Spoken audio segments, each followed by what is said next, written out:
Hello everyone. तो आज हम इकोनॉमिक्स ऑफ आर्टिफिशियल इंटेलिजेंस को अच्छे से समझने के लिए एक बुक समरी करेंगे।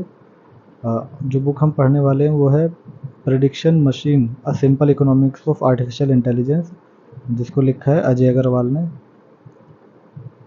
तो जब भी हम आर्टिफिशियल इंटेलिजेंस को इकोनॉमिक्स पर्सपेक्टिव से देखते हैं तो हम एक सवाल का जवाब खोजते हैं। सवाल ये है कि आर्टिफिशियल इंटेलिजेंस आने की वजह से कौन सी चीज़ सस्ती हो जाएगी। तो बुक ने इसका आंसर दिया है प्रेडिक्शन।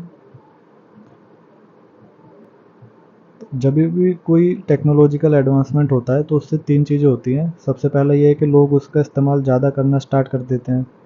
लोग उसका इस्तेमाल उन प्रॉब्लम्स को सोल्व करने के लिए भी करते हैं जो पहले उससे नहीं हो रही थी।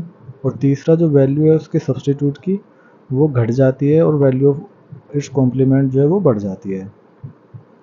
अब इसे एक एग्जांपल के थ्रू समझते हैं। तो बुक में एग्जांपल लिया गया है सेमीकंडक्टर का।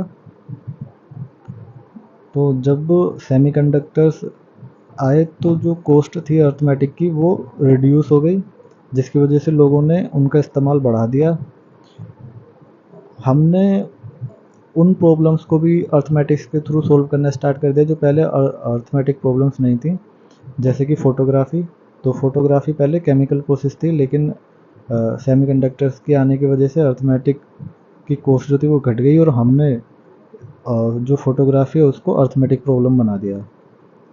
वैल्यू थी सब्स्टिट्यूट्स की, जैसे कि फिजिकल कैमरा, वो घट गई, लेकिन जो वैल्यू थी कॉम्प्लीमेंट्स की वो बढ़ गई।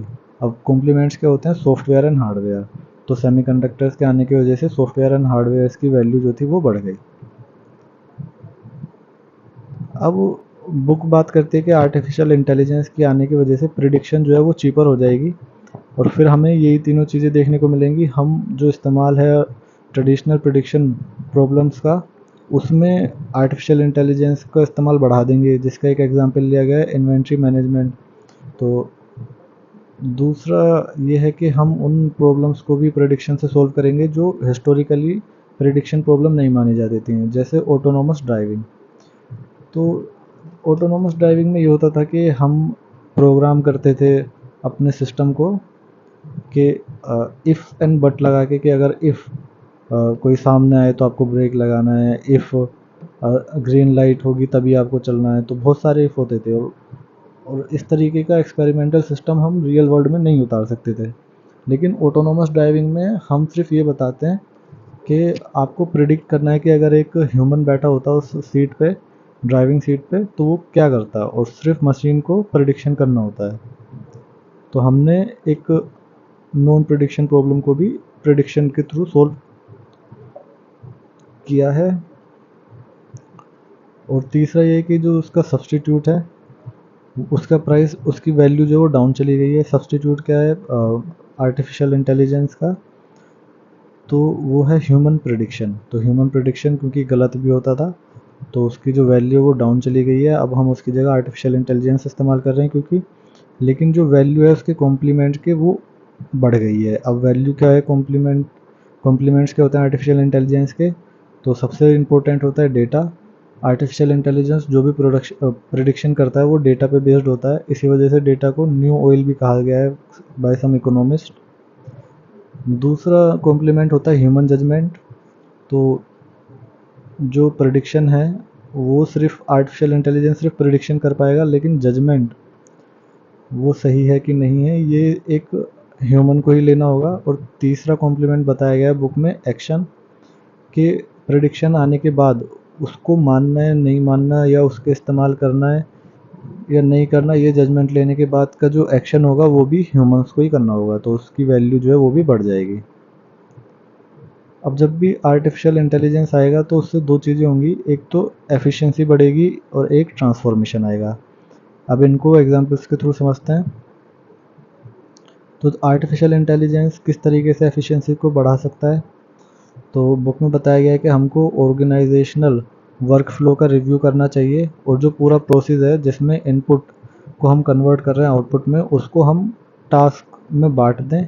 फिर हम चेक करें कि किस टास्क में प्रिडिक्शन कंपोनेंट है और उस प्रिडिक्शन कंपोनेंट के लिए किस प्रिडिक्शन मशीन की ज़रूरत पड़ेगी। फिर हम चेक करें कि हमारा कितना इन्वेस्टमेंट होगा उस प्रिडिक्शन मशीन को एम्प्लॉय करने में और हमें क्या रिटर्न मिलेगा, और ये सारा करके हम अपनी जो एफिशिएंसी है उसको बढ़ा सकते हैं। अब देखें कि ट्रांसफॉर्मेशन किस तरीके से किया जा सकता है। तो जो प्रिडिक्शन अगर अच्छी होती जाएगी तो बिजनेसेस जो है वो ट्रांसफॉर्म कर जाएंगे। इसमें एग्जांपल लिया गया है अमेज़ोन का। तो अमेज़ोन अभी जो है वो shopping and then shipping model पे काम करता है, जहाँ पे आप अमेज़ोन के वेब पेज पे जाते हो, वो आपको कुछ सेट ऑफ प्रोडक्ट रिकमेंड करता है जिसमें से आप कुछ प्रोडक्ट्स चूज़ कर लेते हो। पर अगर ये प्रिडिक्शन बेहतर होती जाएगी तो अमेज़ोन चाहे तो ये कर सकता है कि वो 20 प्रोडक्ट आपके घर भेज सकता है आपको चुनने के लिए, जिसमें से आप चुनोगे। और ये मॉडल फिर ट्रांसफॉर्म हो गया from shopping then shipping to shipping and then shopping model. अब हम समझते हैं कि वो 5 इम्पेरेटिव्स क्या हैं जिसकी वजह से हम ये लो कॉस्ट प्रिडिक्शन का बेहतर इस्तेमाल कर सकते हैं। तो सबसे पहले बताया गया है कि हमें डेवलप करनी चाहिए thesis on time to AI impact, यानी कि एआई को इम्पैक्ट डालने के लिए आपके बिजनेस में कितना टाइम लगेगा ये आपको पता होना चाहिए, और उसके बेसिस पर आपको डिसीजन लेना चाहिए। तो इसमें एक एग्जांपल के थ्रू भी समझाया है कि गूगल ने डीप माइंड को $500 million में जब खरीदा था, जब डीप माइंड का रिवेन्यू बिल्कुल जीरो था, और आज हम जानते हैं कि डीप माइंड कितना वैल्यूएबल कंपनी है। फिर दूसरा तरीका ये है कि हमें समझना पड़ेगा कि आर्टिफिशियल इंटेलिजेंस की जो प्रोग्रेस है वो एक्सपोनेंशियल है, इसलिए हमारे जो डिसीजन है वो इसको ध्यान में रखते होने चाहिए कि हम आर्टिफिशियल इंटेलिजेंस अगर हमारे बिजनेस में एंटर करेगी तो एकदम टेक ओवर कर जाएगी, तो हमें पहले से ही प्रिपेयर रहना पड़ेगा।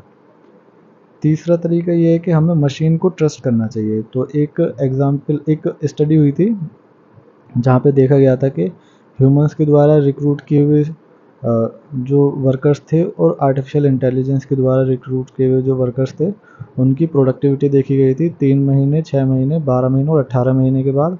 और ऑन एन एवरेज ये पाया गया कि जिन वर्कर्स को आर्टिफिशियल इंटेलिजेंस ने रिक्रूट किया था वो बेहतर थे। तो हमें अपनी जो मशीन है उसको ट्रस्ट करना चाहिए।